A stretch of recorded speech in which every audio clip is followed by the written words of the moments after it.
Alors FAJ Immobilier est engagé dans la démarche Un immeuble, une œuvre depuis 5 ans maintenant. Et il nous semblait naturel d'introduire de l'art et de la culture dans chacun de nos projets. Nous avons été membres fondateurs de cette charte. Depuis cette création, nous avons installé environ 70 œuvres sur chacun de nos immeubles et nous attachons une grande importance à l'esthétisme de ces immeubles avec nos architectes. Pour nous, ce qui est important, c'est que nous travaillons sur des quartiers de ville, nous travaillons avec des collectivités, des élus, des habitants. Et lorsque nous imaginons un nouveau quartier, nous devons penser à tous les dispositifs et à tout ce qui fait la vie d'un quartier. Et je pense que la culture est peut-être le point le plus important, parce que c'est celui-là qui peut vraiment fédérer l'ensemble d'une population. L'idée, c'est de rendre l'art accessible à tous.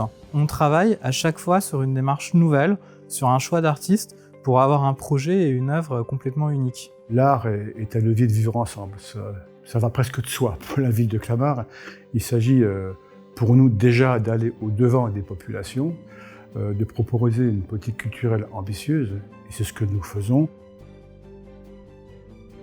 La ZAC Parc d'Affaires est un ensemble immobilier qui va regrouper à peu près 2000 logements, du bureau, différentes résidences gérées. Sur chacun des lots de cette ZAC viendront s'inscrire des œuvres d'art. C'était important pour la ville, à un moment donné, qu'on trouve une cohérence et qu'on essaye de mettre en valeur ce travail des différents artistes. Et on a pu du coup réfléchir à la création d'un chemin artistique.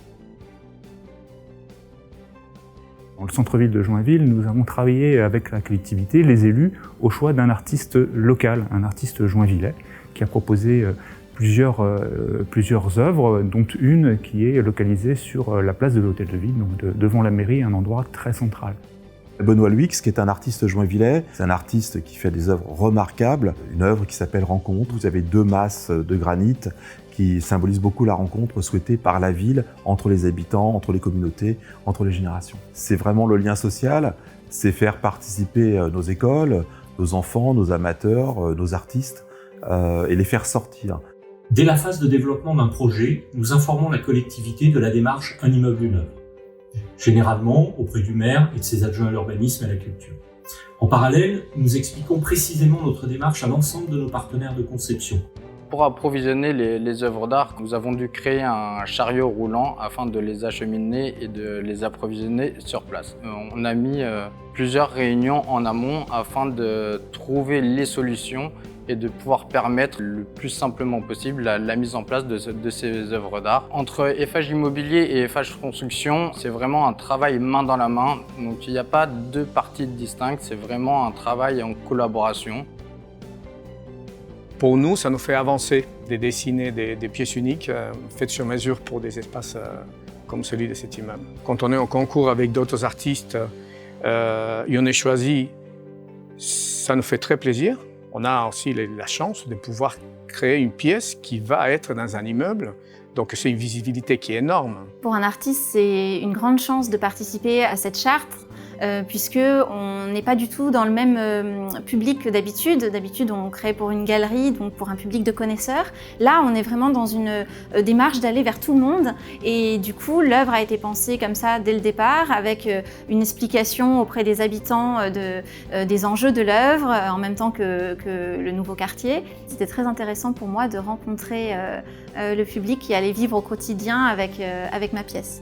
Si on prend l'exemple de Châtenay-Malabry ou de Dijon, le quartier de la Cité internationale de la gastronomie et du vin, nous travaillons avec des artistes que nous avons choisis collectivement avec les collectivités, à des scénarios de parcours avec chacun leur thématique. Si je prends un autre exemple, à Guyancourt, dans les Yvelines, nous avons eu un process complètement différent et également très intéressant. À savoir qu'avec la ville, nous avons voulu faire participer les habitants au choix de l'œuvre et au choix de l'artiste. Et ça a fait l'objet d'une magnifique inauguration, très émouvante, avec l'ensemble des habitants. Et on trouve tout le sens, effectivement, de cette démarche artistique et de la fierté qui s'en dégage au niveau des nouveaux habitants, mais aussi au niveau des collaborateurs des FH Aménagement qui ont participé à cette aventure. Introduire l'art dans les halls d'entrée pour créer le lien social avec nos clients, mais aussi avec l'ensemble des acteurs du quartier, de la collectivité. C'est un axe très fédérateur pour FAJ Immobilier et qui nous permet d'avoir une autre image du promoteur et ça s'inscrit dans notre action RSE et c'est important pour nos collaborateurs pour donner du sens aussi à leur travail. On est sur autre chose que de l'économie, on est sur de la culture, on est sur de l'art. Je dirais l'avantage que nous trouvons, c'est cette image différente du promoteur purement classique. Et ça intègre un rapport avec nos clients qui est différent. Et d'ailleurs, nos clients nous remercient de cette démarche et nous sommes très fiers de ça.